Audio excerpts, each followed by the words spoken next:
I'm Danny Marsden, reporter for the Mid-City Sentinel. Last night, about 40 miles from this town, there was one of the doggonest murders. Now, murder cases are meat and drink to me. Maybe you read what Time magazine said about me when I covered the Lisbane murders. Oh, excuse me. There's Nelly at the switchboard calling. Maybe this is my call to cover last night's case. Oh, brother. Hi, Nell. What's cooking? The chief, Danny. He wants you, but quick. Sure he wants me now, honey. When there's murder afoot, there you'll find Danny Marsden every time. Gee, Danny, you're wonderful. Thanks, kid. Good seeing you.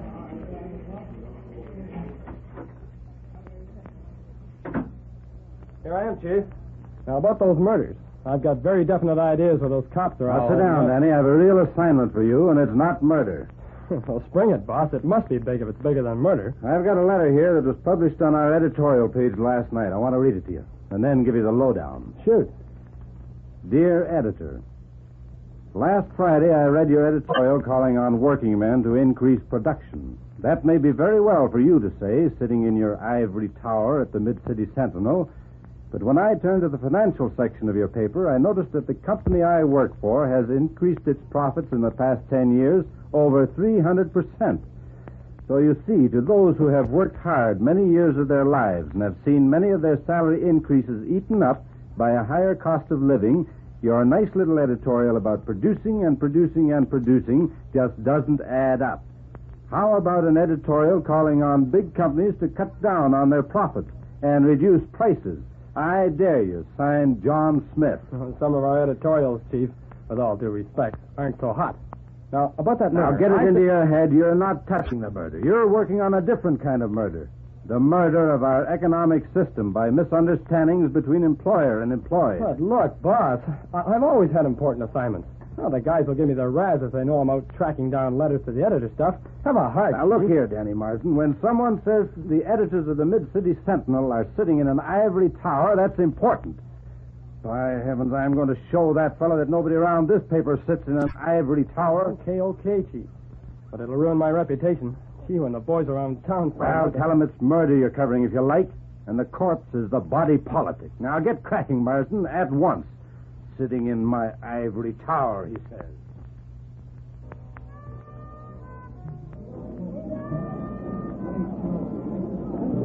It's swell being out with you, Danny. We've missed you around the place the last few days. Have another cup of coffee now? Thanks, I will. I'm going to let you in on something big. What's it about, Danny? Hold on to your hat, Nellie. I'm in a big murder case, and you're the little girl that's going to help me out. Me? Oh, gee, Danny, that's super. Well, it's like this, kid. I've spent 3 days already getting the facts in this case, and now I've got to get the lowdown on a fellow called John Smith. He lives out in the suburbs. And I want you to get the information about him before I barge in. Now, this is the way to go about it. You say you represent the A to Z survey company, and I have 3 questions. Here, I'll tell you.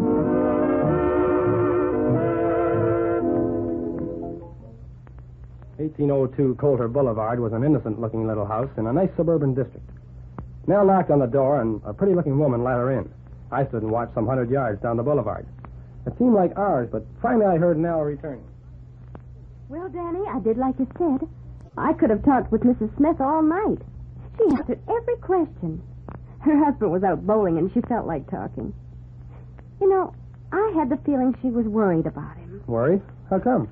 Well, when I asked her how the cost of living affected them, like you told me to, she said it was tough, but that John felt real mad about it.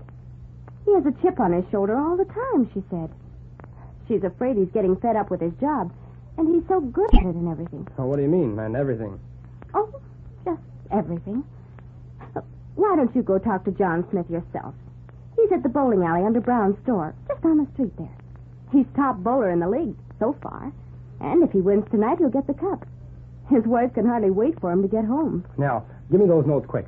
I've got to get to that bowling alley right away. I'll ring you at your apartment later tonight.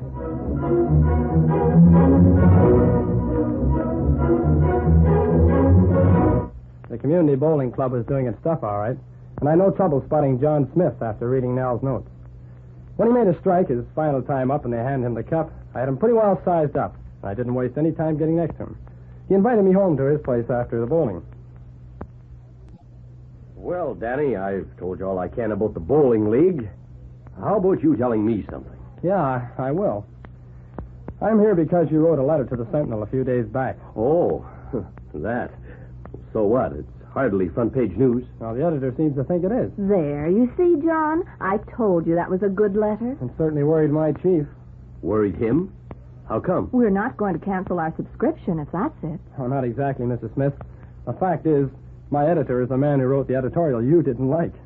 Oh, well, now... Just a moment. I should explain that my editor is as completely honest as a man can be. He really believes what he writes, just as you do. And he's always willing to listen to the other side of the question. That's why your letter bothered him. He's willing to admit he may have been wrong. Well, he was wrong. Hold on now, not so fast. Personally, I don't take sides in this. I just go after facts. Part of my job. I'd like you, if you will, to tell me just why you think he's wrong. That seems fair enough, John. Well, I don't think he sees the working man's point of view. Now, for instance, I started in the factory I work for as a floor sweeper when I was pretty young. I'll admit I've done well. I've had raises as I went along, and I worked darn hard for them. But even now, Nora here has a hard time stretching her housekeeping money, and our bank account is growing too slow to suit me. Well, everybody's cost of living is up. That's what I'm getting at. And why doesn't your editor tell us why? I can tell you why. Because the big companies are taking too much profit. As I said in my letter, my own company has increased its profits 300% in the last 10 years. Many others are worse. I don't know, but I'll bet it's a fact. Well, what should be done about it? Well, don't get me wrong. I'm not a communist or anything like that. But I think we need some changes in our system to make it work for the good of us all. There's something screwy about a system where a fellow keeps getting raises, and the raises don't do any good because prices go right up with them. Well, we're better off than we were, John. We've a lot of nice things, a fair bank account. We're better off here in Canada than workers are anywhere else in the world. I know, Nora, but that's not my beef. Just because the workers in other countries aren't doing so well isn't good enough. We want to do well here, much better than we are. And I'm sure it could be done. But just asking the working man to produce more isn't the answer. Prices have to be kept down, and profits. The government should do something about it. John, I'm not sure you're going to like the article I'm going to do for the paper. But I'd like to tell you what I plan to write. Part of it you'll like, and part of it you may not like. But you sound like a reasonable guy, and I think if I can prove that what I've written is true, you'll go for it. Yes, I'll go for anything that's true, Marsden. I hope I'm not a crackpot anyhow. That's true, Mr. Marsden. We get puzzled and worried and sometimes pretty mad. But we're reasonable people, we think. Well, I spent 3 days checking up on the company you work for. I don't know why. But they gave me the run of the place and showed me everything. Now, I'll give you the reasons why I'm going to tick them off in my article, and the reasons why I'll tick you off a little too. No names mentioned, naturally, okay? Shoot, Danny, and you don't have to pull any punches. Well, in the first place, your company is at fault because they've let you go on thinking over the many years you've worked there that they've been piling up terrific profits. Now, the facts are that 10 years ago they'd made only 2.3% profit on sales, and today they make even less, only 2.2%. That 300% increased profit you read about in the paper got you mixed up, and here's what it amounts to. 10 years ago, their net profit was only $40,000, and now it's increased to something like $200,000. During that same period, production increased, sales more than tripled, and 40 new jobs were created. Well, the whole thing is like the story of the man who increased his sales 100%. He sold one pair of shoes one day, 2 pairs of shoes the next. Percentages can fool you, unless you know the facts.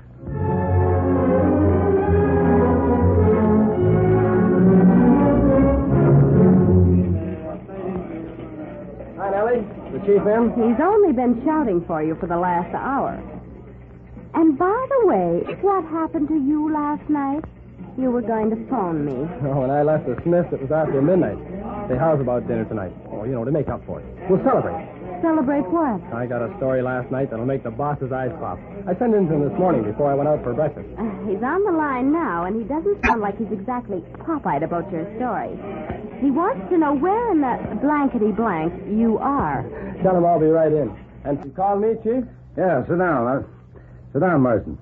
I liked your article, Marsden. It's dynamite. I've been trying to get you for half an hour. I had John Smith in my office. John?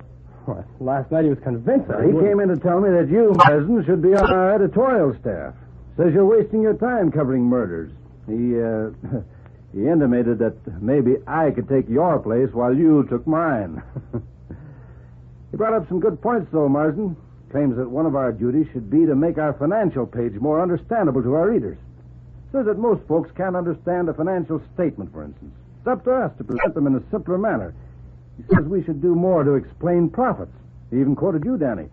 He also quoted the famous labor leader, Samuel Gompers. You remember? Something to the effect that any firm that fails to make a good profit is letting its employees down. He pointed out we've done too much editorializing and not enough explaining of facts. For instance, he says that you were the first person to point out to him that the average profit made by Canadian manufacturers is only 6.2 cents on the sales dollar. His company's only making 2.2 cents on the dollar. He figures that's one reason why raises haven't come as fast as he feels they should. Oh, Smith's a good guy. Lots of sense. Well, what did you tell him? I told him it was time he got out of his ivory tower. At the same time, I admitted we might improve. We got along pretty well, as a matter of fact. You know, it's a funny thing, Chief. I found this job interesting, too. Marsden, this story you turned in is good. It should persuade management and labor that they can get together and make more money for everyone concerned. But it only scratches the surface. I want a whole series of such factual articles. And you, Danny, are elected. Oh, look, Chief, I'm not a professor of economics. That's exactly why you're writing this series. You're a trained newspaper man without prejudices. And your tops are digging out facts. Oh, boss, you're flattering me. I'm a pushover for it. Nonsense. I'm just telling you that you're the man for the job. Well, I'll do my best. Nellie, that dinner date tonight. Do you want to cancel it? Baby, what's the dinner?